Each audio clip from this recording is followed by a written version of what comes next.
Assalamualaikum warahmatullahi wabarakatuh. Perkenalkan, kami dari kelompok 11 yang beranggotakan Dinda Rahmi Salamah, Afifa Nabila Azahra, Lia Latifah Sugiyarti. Di sini, kami akan menjelaskan mengenai preformulasi efedrin. Bentuk efedrin, tetes hidung. Tetes hidung adalah obat tetes yang digunakan untuk hidung dengan cara meneteskan obat ke dalam rongga hidung. Dapat mengandung zat pengsuspensi, pendapar, dan pengawet. Sumber menurut Farmakope Indonesia edisi 3 halaman 10. Tinjauan farmakologi zat aktif.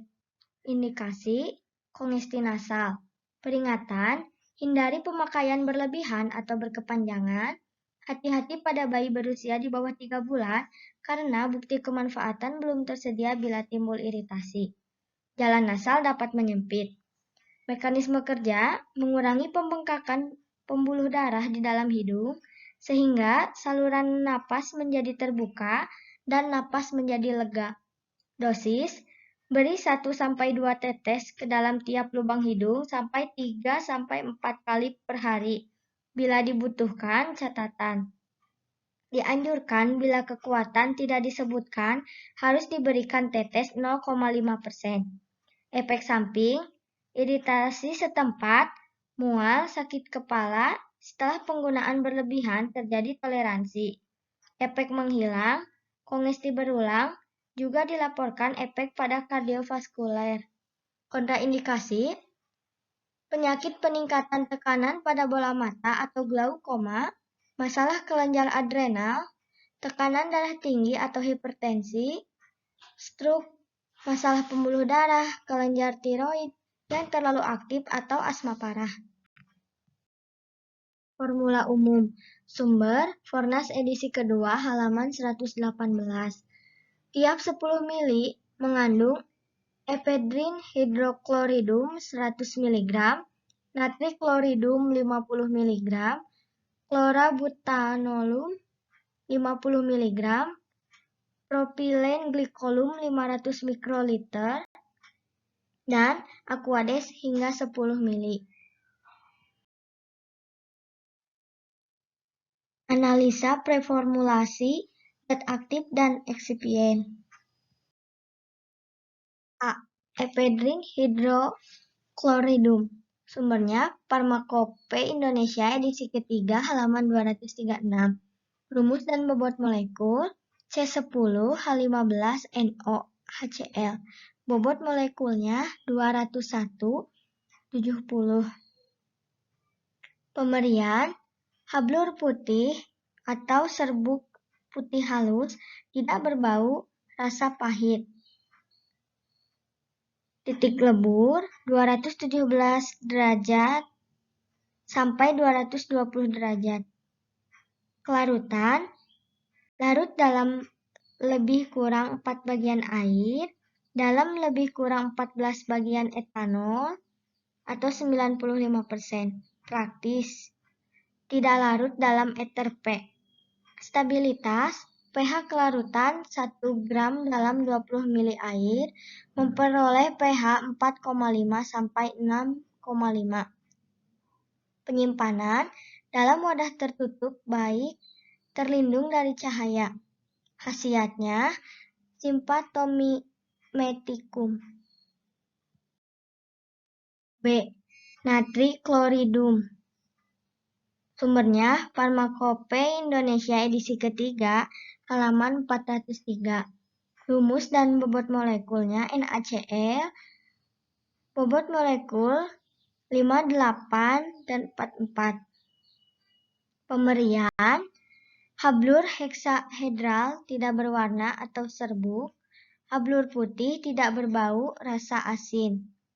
Kelarutan, larut dalam 2,8 bagian air, dalam 2,7 bagian air, mendidih, dan dalam lebih kurang 40 bagian gliserol. P. Suka larut dalam etanol 95%. Stabilitas, stabil dalam bentuk larutan, Larutan stabil dapat menyebabkan pengguratan partikel dari tipe gelas. Penyimpanan dalam wadah tertutup baik. Khasiatnya sumber ion klorida dan ion natrium. Chlorabutanolom. Sumbernya Farmakope Indonesia. Edisi ketiga halaman 146. Rumus dan bobot molekul C4H7Cl3O setengah H2O. Bobot molekulnya 186,47. Pemberian hablur, tidak berwarna, bau dan rasa khas apek dan agak mirip kamper, mudah menguap. Kelarutan, larut dalam 130 bagian air, dalam 0,6 bagian etanol, 95%, dalam 8 bagian gliserol P dan minyak atsiri, mudah larut dalam kloroform P dan dalam ether P. Stabilitas, chlorobutanol mudah menguap dan mudah menyublim. Dalam larutan berair, degradasi pada karbon monoksida, aseton dan ion klorida dikatalisis oleh ion hidrogen. Stabilitas baik pada pH 3 tetapi berkurang dengan peningkatan pH. Larutan chlorobutanol dengan pH 7,5 yang disimpan pada suhu 25 derajat Celcius disimpan selama 3 bulan. Dalam larutan chlorobutanol cair 0,5% pada temperatur kamar, hampir saturasi atau jenuh dan mengkristal jika temperatur dikurangi. Penyimpanan dalam wadah tertutup baik, khasiatnya sedatifum, pengawet, anestetikum lokal. D. Propylenglycolum. Sumbernya Farmakope Indonesia edisi ketiga halaman 534. Rumus dan bobot molekulnya C3H8O2. Bobot molekul 7610. Pemberian cairan kental, jernih, tidak berwarna, tidak berbau, rasa agak manis, higroskopik. Kelarutan dapat dicampur dengan air, dengan etanol 95% dan dengan kloroform. Larut dalam 6 bagian ether P tidak dapat tercampur dengan ether minyak, tanah P dan dengan minyak lemak. Stabilitas pada temperatur rendah, propylengglikol stabil bila disimpan dalam wadah tertutup baik di tempat yang sejuk dan kering.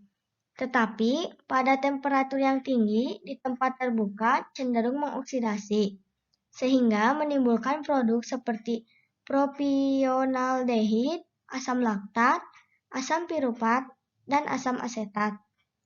Propylengglikol secara kimiawi stabil ketika dicampur dengan etanol 95%, gliserin, atau air. Penyimpanannya wadah tertutup baik, khasiat, zat tambahan, pelarut. E. Aquades. Sumbernya menurut Farmakope Indonesia edisi 3 halaman 96. Rumus dan bobot molekulnya H2O. Bobot molekul 18,02. Pemberian cairan jernih, tidak berwarna, tidak berbau, tidak mempunyai rasa. Kelarutan sangat sukar, larut dalam air, larut dalam 3,5 bagian etanol 95%, dalam bagian aseton P, dalam 140 bagian gliserol P, dan dalam 40 bagian minyak lemak. Mudah larut dalam larutan alkali hidroksida, dicampur dengan kebanyakan pelarut polar. Stabilitas stabil dalam segala bentuk. Penyimpanan dalam wadah tertutup baik. Khasiat sebagai pelarut. Pendekatan formulasi. A. Alasan dibuat sediaan tetesidum. Karena efedrin ini diindikasikan untuk pengobatan sinusitis dan rinitis pada hidung dan absorpsinya hanya pada rongga hidung, tidak untuk sampai ke saluran pernapasan seperti pada inhaler. Maka dari itu dibuatlah dalam bentuk sediaan tetesidum. B. Dosis. Sekali sehari 1-2 tetes. Sumbernya menurut Fornas edisi kedua halaman 119. Oral, dewasa sehari 3 kali dalam dosis 15-60 mg. Anak-anak 1-5 tahun sehari 3 kali dalam dosis 15 mg. Anak-anak 6-12 tahun sehari 3 kali dalam dosis 30 mg. Dekonstan, anak 12 tahun sampai dengan dewasa sehari 4 kali 1-2 tetes. Anak-anak dosis ditentukan oleh dokter sesuai dengan kondisi pasien. Kekuatan sediaannya 0,5% dan 1%. D. Kesimpulan dosis. Sekali sehari 1-2 tetes menurut Fornas edisi kedua halaman 119. Anak 12 tahun sampai dewasa sehari 4 kali 1-2 tetes. Anak-anak dosis ditentukan oleh dokter sesuai dengan kondisi pasien. E. Alasan pemilihan bahan tambahan. Yang pertama, natri kloridum. NaCl perlu ditambahkan ke dalam sediaan agar tercapai isotonis. Yang kedua, klorabutanolum. Klorabutanolum lebih stabil di dalam pelarut NaCl. Konsentrasi zat pengawet pada kebanyakan larutan dekonstan hidung sangat rendah dan berkisar antara 0,5 sampai dengan 1%. Pada tetes hidung efedrin, pembawanya berupa air, sehingga digunakan klorabutanolum sebagai pengawet karena sediaan yang dibuat dalam dosis ganda. Yang ketiga, propilenglikolum digunakan sebagai zat pembawa. Yang keempat, aquades digunakan sebagai pelarut. F. Formula akhir. Tiap 10 ml mengandung efedrin hidrokloridum 100 mg, natri kloridum 50 mg, klorabutanolum 50 mg, propilen glikolum 500 mikroliter, dan aquades hingga 10 ml. Terima kasih atas perhatiannya. Mohon maaf apabila banyak kesalahan. Wassalamualaikum warahmatullahi wabarakatuh.